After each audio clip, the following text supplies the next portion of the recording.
Congratulations, it's a boy. Or congratulations, it's a girl. As a pediatrician for nearly 20 years, that's how many of my patient relationships began. Our bodies declare our sex. Biological sex is not assigned. Sex is determined at conception by our DNA stamped into every cell of our bodies. Human sexuality is binary. Either you have a normal Y chromosome and develop into a male, or you don't, and you will develop into a female. There are at least 6,500 genetic differences between men and women. Hormones and surgery cannot and do not change this. Look, an identity is not biological, it is psychological. Identity has to do with thinking and feeling. Thoughts and feelings are not biologically hardwired. Our thinking and feeling may be factually right or factually wrong. For example, if I walk into my doctor's office today and say, "Hi, I'm Margaret Thatcher," my physician will say I am delusional and give me an antipsychotic. However, if instead I walked in and said, "I am a man," he would say, "Congratulations, you're transgender." If I were to say, "Doctor, I am suicidal. I'm an amputee trapped in a normal body. Please surgically remove my leg," I'll be diagnosed with body identity integrity disorder. But if I walk up to that same doctor and say, "I'm a man, sign me up for a double mastectomy," my physician will. See, according to most mainstream medical organizations, if you want to cut off a healthy arm or a healthy leg, you're mentally ill. But if you want to cut off healthy breasts or a penis, you're transgender. Let's be clear, no one is born transgender. If gender identity were hardwired in the brain before birth, identical twins would have the same gender identity 100% of the time. They don't. I had one little boy, a patient we'll call Andy. Between the ages of 3 and 5, he increasingly played with girls and stereotypical girl toys and started saying he was a girl. I referred the parents and Andy to a therapist.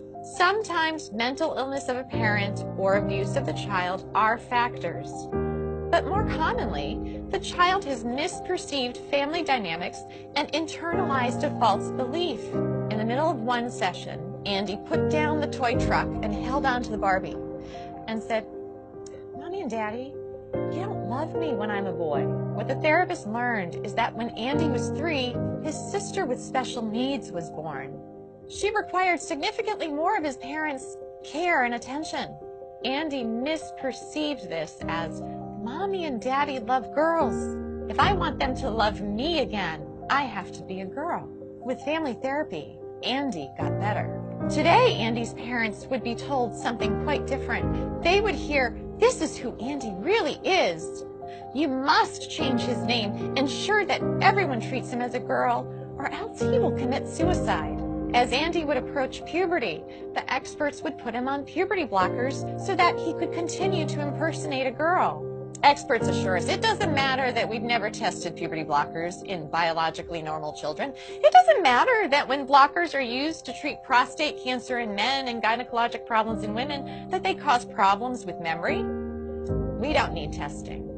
No, we need to arrest his physical development now, or he'll commit suicide. But this is not true. Instead, when supported in their biological sex through natural puberty, the vast majority of gender-confused children get better. Yet, we are chemically castrating gender-confused children with puberty blockers. Then, we permanently sterilize many of them by adding cross-sex hormones. Cross-sex hormones are estrogen and testosterone.